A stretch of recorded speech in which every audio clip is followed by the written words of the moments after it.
The only jobs he created are for illegal immigrants and bounce-back jobs, a bounce-back from the COVID. He has not done a good job. He's done a poor job, and inflation's killing our country. It is absolutely killing us. The biggest thing I'll do if we defeat this man, because he wants to get rid of Social Security. He thinks there's plenty to cut in Social Security. He's wanting to cut Social Security and Medicare, both times. You look at the cost of food, where it's doubled and tripled and quadrupled. President Joe Biden and former President Donald Trump exchanged jabs and numerous false and misleading statements during their first debate of the 2024 election. Trump mischaracterized the January 6th attack on the U.S. Capitol as involving a small number of people ushered in by police and inaccurately portrayed the economy during his presidency.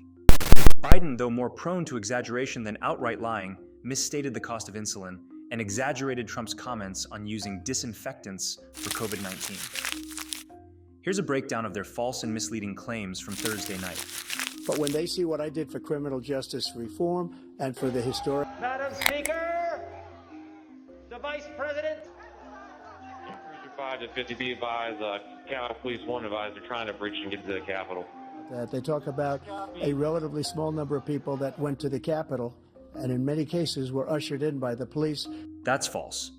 The January 6th attack on the U.S. Capitol was the most severe assault on the seat of American power in over 200 years. Thousands descended on Capitol Hill, resulting in brutal hand-to-hand combat with police. U.S. Capitol Police Chief J. Thomas Manger stated in an internal memo that the idea that officers acted as tour guides is outrageous and false. More than 1,400 people have been charged with federal crimes related to the riot, with over 850 pleading guilty and 200 others convicted at trial. And Nancy Pelosi, if you just watched the news from 2 days ago, on tape to her daughter, who's a documentary filmmaker, they say, but she's saying, oh no, it's my responsibility. I was responsible for this because I offered her 10,000 soldiers or National Guard, and she turned them down. Pelosi did not have the authority to direct the National Guard. But you know what? We have got to finish the proceedings, or else it would have had a complete victory. As the Capitol was attacked, she and then Senate Majority Leader Mitch McConnell called for military assistance. The Capitol Police Board, not Pelosi, decides on calling the National Guard. They requested assistance only after the riot began, and the troops arrived hours later. There is no evidence Pelosi or McConnell directed security officials to reject the Guard beforehand. Just we're waiting for so-and-so. We need them there now, whoever you got. You also have troops. This is Steny Hoyer. Troops. Okay, so we have a little bit of time to make that decision. Andrews Air Force Base. All right. Other military bases. Thank you. We need active duty National Guard. How soon in the future can you have the place evacuated, pulled, cleaned out? I don't want to speak for the leadership that's going to be responsible for executing the operation, so I'm not going to say that because they're on the ground and they're the Well, just pretend for a moment it was the Pentagon or the White House or some other entity that was under siege.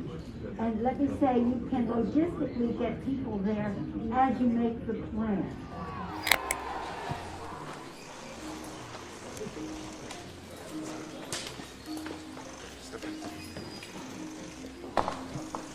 I wouldn't be under indictment because I wouldn't have been his political opponent, because he indicted me because I was his opponent. The Manhattan District Attorney's investigation into Trump's business records commenced prior to Biden assuming the presidency, with charges being filed in 2023 under Biden's administration. The investigation was initiated by then Manhattan District Attorney Cyrus Vance Jr. after Trump's former attorney, Michael Cohen, pleaded guilty to federal charges in 2018, as reported by Politico. Quite a few times. 50 times? More. 100 times? More. 200 times? More. 500 times? Probably. Over the 10 years? Over the 10 years, he... The hiring of a former Justice Department prosecutor by current Manhattan District Attorney Alvin Bragg in 2022 does not imply Biden's direct involvement, according to experts. On 34 felony counts of falsifying business records in the first degree. In addition to the Manhattan case, Trump has also been indicted by a grand jury in Fulton County, Georgia, and by 2 federal grand juries. It is important to note that Biden is not responsible for the decisions of state or federal prosecutors to bring cases before grand juries.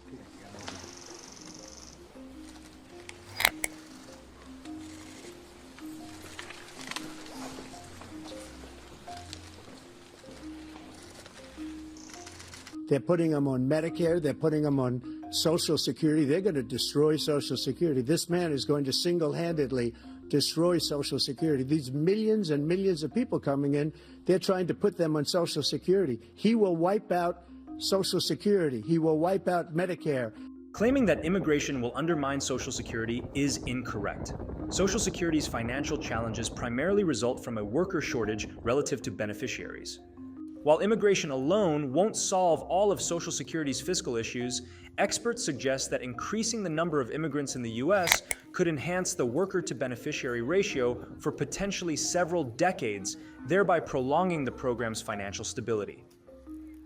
Most undocumented immigrants in the U.S. are ineligible for Social Security benefits. However, those who entered the country illegally and received humanitarian parole for more than 1 year may qualify for Social Security. Undocumented immigrants generally cannot enroll in federally funded healthcare programs like Medicare and Medicaid, although some states offer Medicaid through state-funded initiatives regardless of immigration status.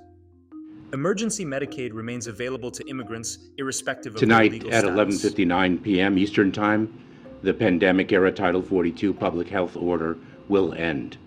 Starting at midnight, people who arrive at our southern border will be subject to our immigration enforcement authorities under Title 8 of the United States Code. But the biggest thing I'll do if we defeat this man, because he wants to get rid of Social Security. He thinks there's plenty to cut in Social Security. He's wanting to cut Social Security and Medicare, both times. Biden escalated previous criticisms by suggesting Trump aimed to eliminate the program altogether. Trump initially hinted at possible cuts to entitlement programs like Social Security in a March CNBC interview. One last question. Go ahead. Entitlements ever be on your plate? At some point they will be. We have tremendous growth. We're going to have tremendous growth. This next year, it'll be toward the end of the year. The growth is going to be incredible. And at the right time, we will take a look at that. You know, that's actually the easiest of all things, if you look, because it's such a big percentage. If you're willing to do some of but later clarified and emphasized on his campaign website and in rallies that he opposed any cuts, stating that not a single penny should be reduced from Social Security. However, before the 2024 campaign, Trump had expressed openness to significant reforms of Social Security, including potential cuts and privatization on multiple occasions. You changed your outlook on how to handle entitlements, Social Security, Medicare, Medicaid, Mr. President? It seems like something has to be done, or else we're going to be stuck at 120% of debt to GDP forever. So first of all, there is a lot you can do in terms of entitlements, in terms of cutting. And he's the only one I know. He wants to raise your taxes by 4 times. He wants to raise everybody's taxes by 4 times. He wants the Trump tax cuts to expire, so everybody, including the two of you, are going to pay 4 to 5 times. Biden's proposed tax increase over the next decade amounts to approximately 7%, significantly less than the 300% increase claimed by former President Donald Trump. The increase equates to doubling at 100% and tripling at 200%. A substantial 83% of Biden's proposed tax hike would be shouldered by the top 1% of taxpayers, starting at just under $1 million annually in income.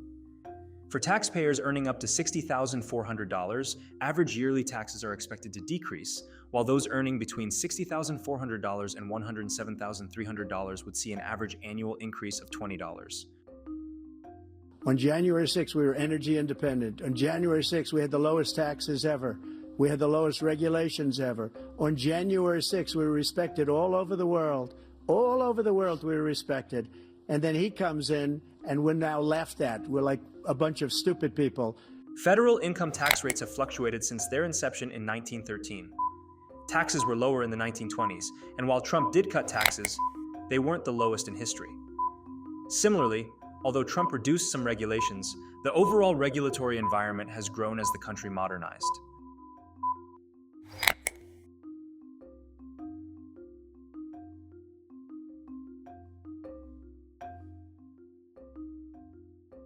We brought down the price of prescription drugs, which is a major issue for many people, to $15 for an insulin shot as opposed to $400.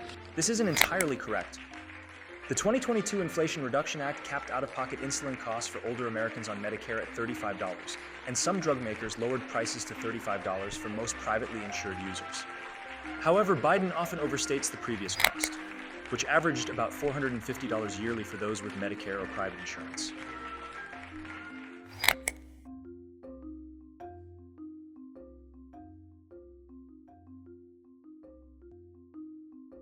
So I want absolutely immaculate clean water, and I want absolutely clean air, and we had it. We had H2O. We had the best numbers ever, and we were using all forms of energy, all forms, everything. And yet, during my 4 years, I had the best environmental numbers ever. This is misleading. Trump rolled back environmental protections, withdrew from the Paris Climate Accord, and dismissed scientific consensus on climate change. He proposed deep cuts to the Environmental Protection Agency, which Congress blocked. Therefore, in order to fulfill my solemn duty to protect America and its citizens, the United States will withdraw from the Paris Climate Accord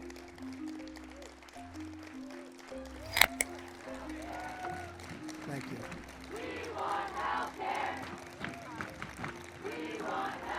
Thank you. The problem they have is they're radical because they will take the life of a child in the 8th month, the 9th month, and even after birth. After birth, if you look at the former governor of Virginia, he was willing to do this. He said, we'll put the baby aside and we'll determine what we do with the baby, meaning we'll kill the baby. Trump inaccurately referred to infanticide, which is criminalized in all states. Abortions later in pregnancy are rare and usually due to severe complications. Terms like late-term abortions aim to stigmatize these procedures, which are often for wanted pregnancies facing serious risks. Most elected Democrats who have publicly addressed the issue express support for abortion rights under the standards set by Roe v. Wade, which permits abortion up to fetal viability, typically around 24 weeks of pregnancy when the fetus can survive outside the womb. Many of these Democrats also advocate for abortions after this point if recommended by the attending physician.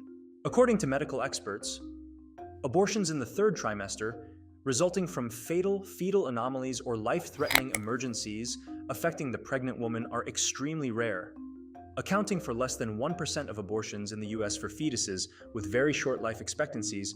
Doctors may induce labor and provide palliative care. Families facing such diagnoses may choose this option to manage situations where their baby's survival is limited to minutes or days after birth.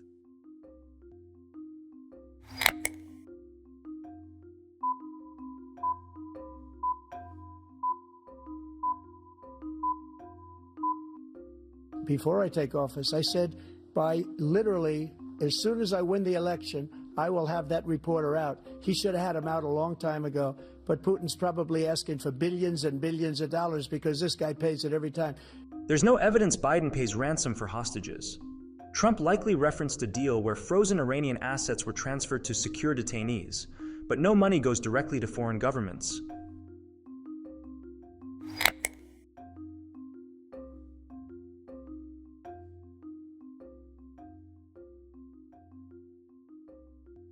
The pandemic was so badly handled. Many people were dying. All he said was, it's not that serious. Just inject a little bleach into your arm. This is an exaggeration. Trump asked about injecting disinfectant into the lungs at an April 2020 press conference, not directly suggesting bleach injections. Right, and then I see the disinfectant where it knocks it out in a minute, 1 minute. And is there a way we can do something like that by injection inside or almost a cleaning? Because you see it gets on the lungs and it does a tremendous number of the lungs. So it'd be interesting to check that. So that you're going to have to use medical doctors with. But it sounds interesting to me.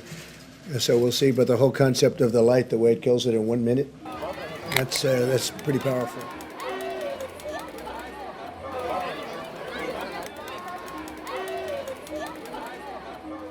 Trump, almost every police group. And what he's done to the black population is horrible, including the fact that for 10 years he called them super predators. We can't, in the 1990s, we can't forget that. Super predators was his name. and he called it to him. It was Hillary Clinton who used the term super predator to advocate for the 1994 crime bill that Biden co-authored.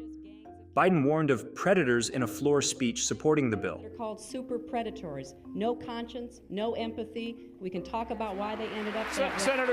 Senator Sanders, earlier this week at the Apollo Theater in Harlem, you called out President Clinton for defending Secretary Clinton's use of the term super predator back in the 90s when she supported the crime bill. Why did you call him out? Because it was a racist term and everybody knew it was a racist term. Look. Y'all be fair. Hey, the guy in the red hat. The guy in the red hat. He's the one that killed people with the bad water, including hundreds of thousands of people dying and also killing our citizens when they come in. We are living right now in a rat's nest. Trump's claims about immigrants causing a crime surge are unfounded. Studies show people living in the U.S. illegally are less likely to commit violent, drug, and property crimes than native-born Americans. Crime statistics do not support Trump's assertions. From fiscal years 2021 to 2024, federal data reveals that immigration officials arrested approximately more than 100,000 non-citizens with criminal convictions, whether inside the U.S. or abroad, encompassing individuals intercepted at ports of entry and between them. The term non-citizens encompasses individuals who may have held legal immigration status in the U.S. but were not U.S. citizens. While the data provides insight into individuals known to the federal government, it is not comprehensive. Immigration experts emphasize that despite these limitations, there is no evidence supporting Trump's assertion. Look, we had the safest border in the history of our country. The border, all he had to do was leave it. All he had to do was leave it. He decided to open up our border, open up our country to people that are from prisons. Illegal immigration between ports of entry at the U.S. southern border decreased in 2017, Trump's first year in office, compared to previous years. Subsequently, apprehensions rose but then dropped again in 2020 due to the COVID-19 pandemic, which led to global decreases in immigration as governments implemented movement restrictions. In the months preceding Trump's departure from office, illegal immigration began to rise once more. A notable increase in migrants, particularly unaccompanied minors, began in spring 2020 under the Trump administration and generally continued to increase each month. Overall, illegal immigration during Trump's administration surpassed levels seen during both of former President Barack Obama's terms.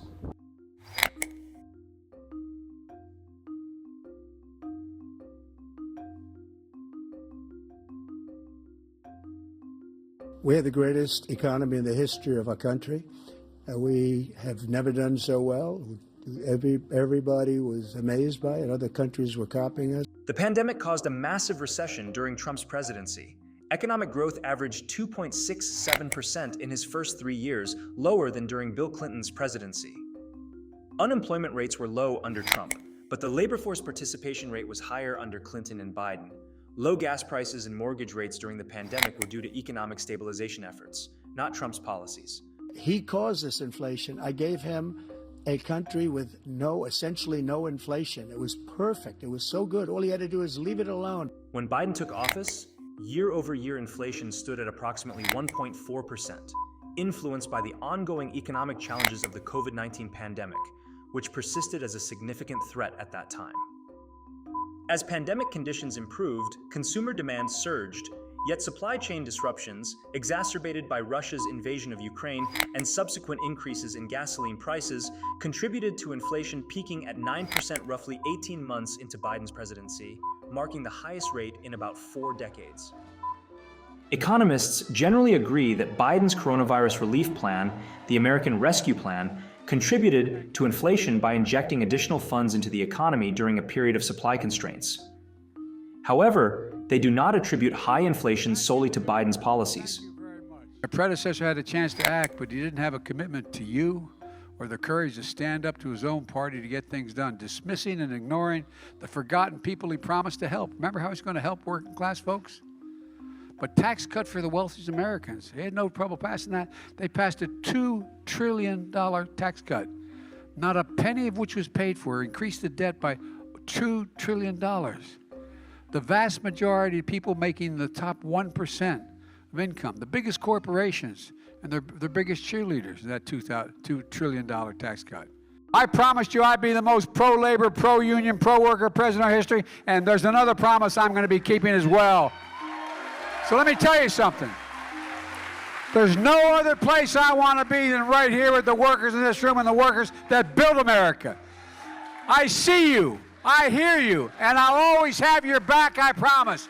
God bless you, and may God protect our troops. Thank you, thank you, thank you. You look at the cost of food where it's doubled and tripled and quadrupled. They can't live. They're not living anymore.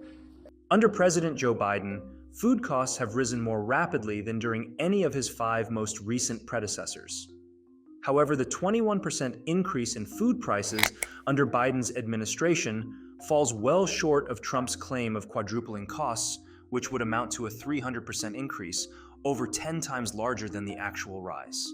Certain food categories have seen sharper increases than the overall food inflation rate. For example, egg prices have surged by 84% since Biden took office. Yet for every category with above average inflation, there are others where prices have risen more slowly. It's important to note that this increase unfolded over 3.5 years, translating to an annual rise of about 6%, partly offset by increases in wages.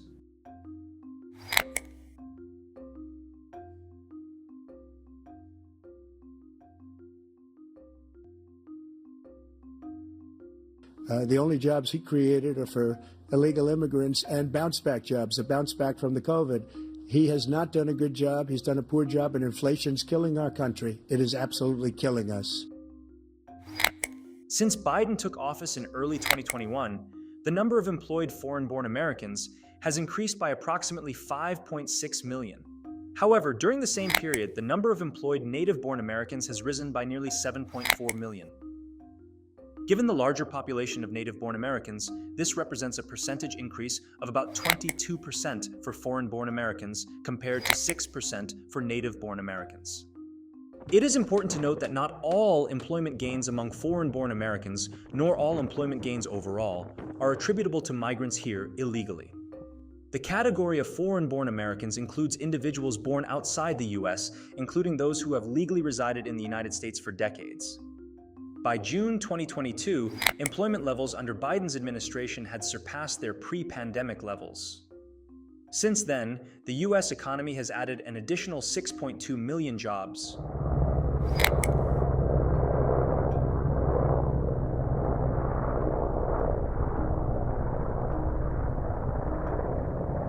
The truth is, I'm the only president this century that doesn't have this decade, that doesn't have any troops dying anywhere in the world like he did. At least 16 service members have died in hostile actions since Biden took office, including 13 in a Kabul bombing during the U.S. withdrawal from Afghanistan. A tough day.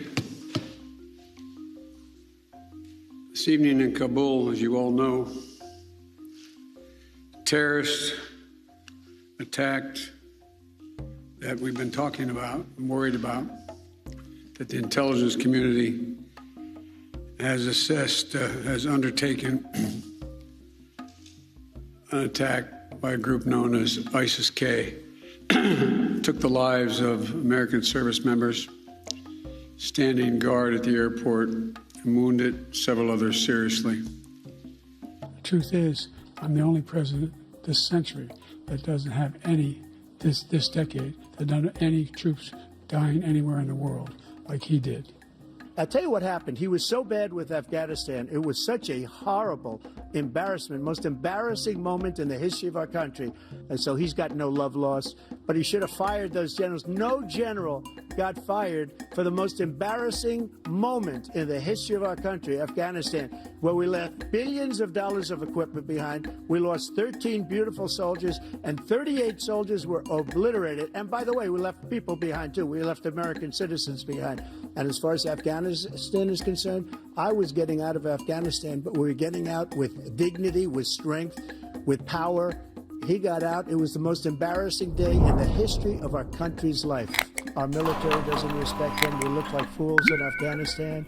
The Afghanistan horror show, the most embarrassing moment in the history of our country.